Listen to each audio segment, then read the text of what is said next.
Hello guys, in this video I am going to show you how to use the touch timetable feature on the SBB Mobile application.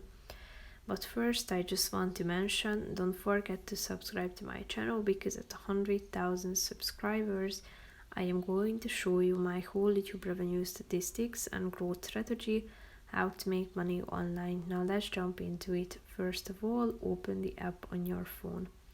Click on this plan icon down below on the left side corner of the screen and tap on touch timetable at the top of the page below plan. Here you have these locations, so tap on one of them and connect the dot to another spot, and then you will be able to check out the timetables.